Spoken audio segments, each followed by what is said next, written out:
Okay, so with Lara, one of the things that we spoke about is how to know when to keep staying with a fear and to work with it versus when to go for it, meaning like maybe that it's worked through or to stop indulging in it. And so these differences is something that's come up in her real life experience while she's been here.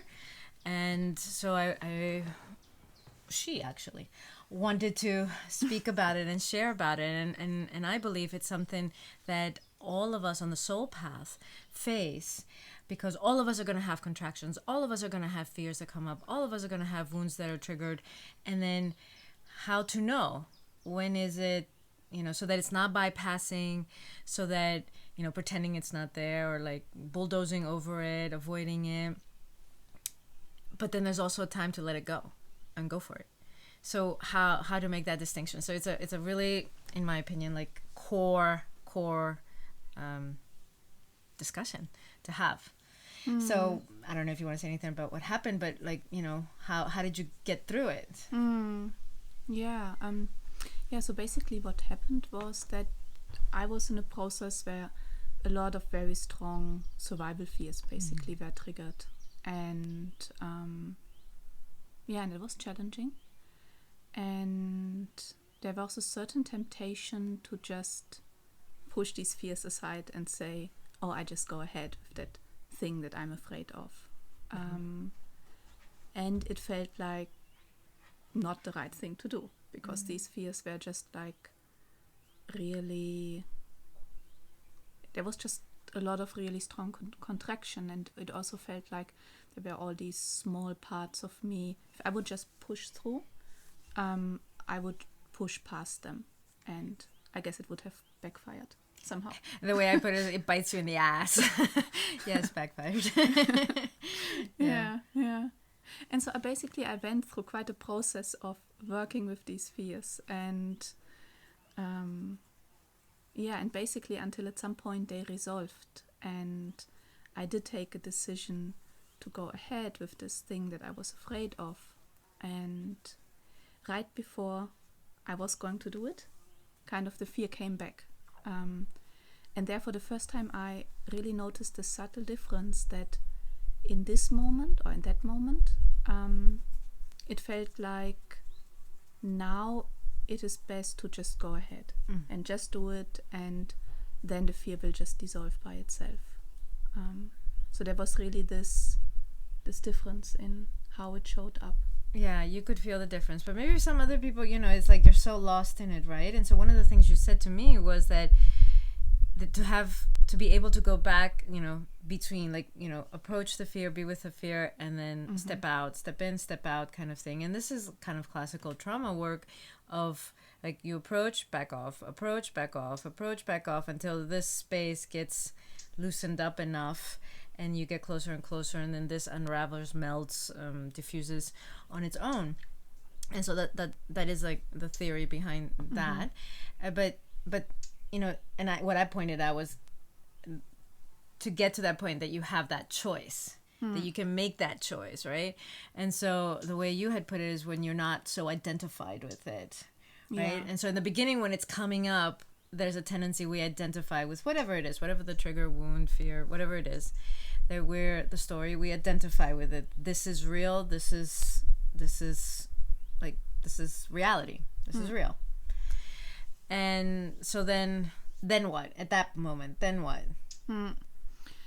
Yeah, so you said it's a choice, and then I added it, but it's also a skill. Yes. So what I found incredibly useful in that process is that I had practiced that quite a lot. And I had also practiced that with maybe contractions that were not quite as bad and quite as strong. And really that ability to go into it and go back out of it again. And then that really helps to kind of loosen it, and not make it that kind of pull towards identification. Right. So the way Make that big. The way I put it is that when you are, like when you're lost in it, right, that you don't have a choice. Like there's no, even if you have the skills, this is real, like this is real. Like and you believe that, all of the majority, like the louder voices believe that, then it's real. So then in the moment that you can realize that, like, okay, actually, if I drop the stories, if I drop the projections, if I drop the, like, that this is hooked onto, right? So whether it's like, it's about a partner, or it's about mother-father thing, or it's about, whatever the boss did, or the money thing, or the whatever thing, like, drop those external circumstances or stories, details, and stay with the actual what is being triggered in me, what's the fear, or what's the wound, or what is happening in here, and stay with that, feel it, right? And also, yes, and also not like staying with it, but without a clear intention to resolving it, because then it already becomes something that needs to be fixed. Right. So it's not like, okay, I'm gonna do this so that this can, like, get, like, get that shit done with, or like, get rid of this fucking like, if there's that trigger that I'm gonna do this so that, I can get rid of this, then that also bites you in the ass. So, okay, so then feeling it, being with it, whatever the essence of it is, as opposed to the story, because that is endless, like, lost in details. And then being able to go into it, back off, being able to go into it, step in, step out, step in, step out, and having that process. And then at some point, how do I know the difference between that I'm indulging in this, or that I'm actually, like, just exercising that, not being as identified, or this ability, the skill, developing the skill of not identifying with the trigger.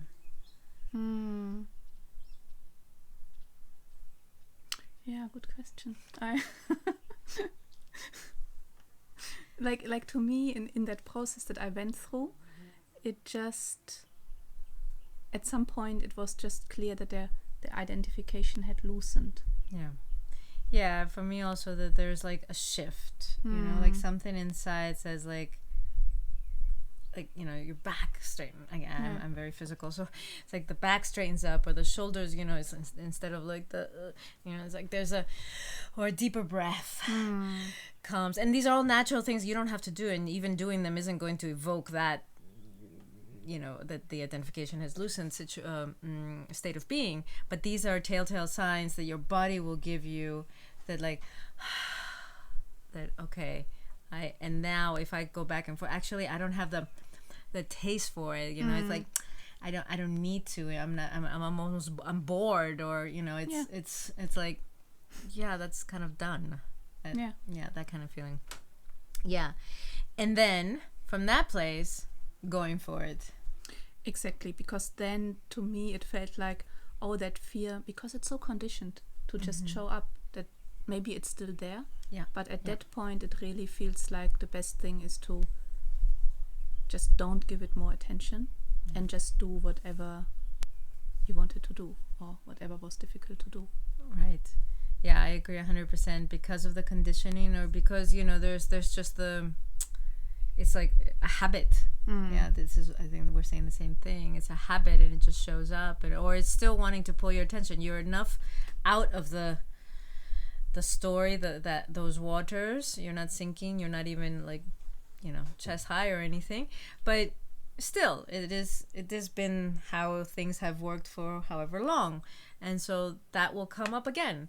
And it's not about not having fear. It's never about not having fear. Do we all have to wait until, like, I feel no fear, or whatever, there's 110% certainty, this and that, before making a step? It's not about that. But it's knowing that, okay, this isn't real. Like, this is imposed because of whatever belief, whatever trauma, whatever wound, whatever. And this actually isn't real. And I know in our case, we can also add the layer of soul, that when you feel the love of the soul, or the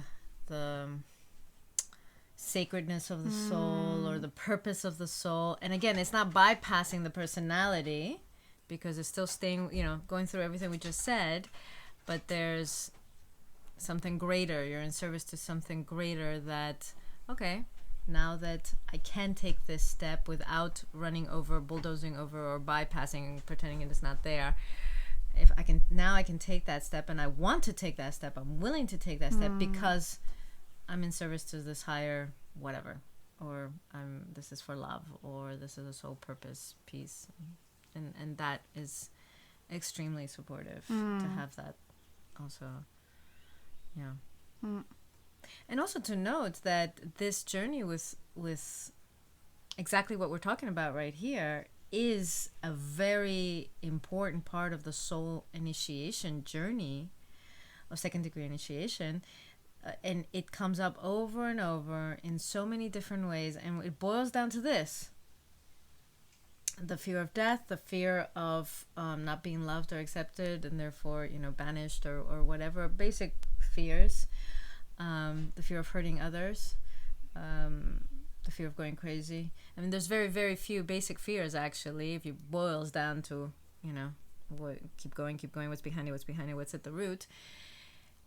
And they will keep coming up masked, very elegantly in so many different stories and details. And if you keep going to the root and you keep doing this and you keep taking a step closer to the emergence of your soul as an anchor point, as where you are anchored in your daily life, as opposed to being flung around like a wet towel, is the way I put it, like it sticks on the wall. It's a horrible sound and feeling, the towel feeling, being flung around by these wounds, these testings. Yeah. And to me, that process literally felt as if soul, something greater, was descending deeper into my body. Yeah. Like when you made that choice. when that identification loosened, it was really a physical experience of that happening. Is there anything else you want to say about that physical experience? Like, because I'm into this.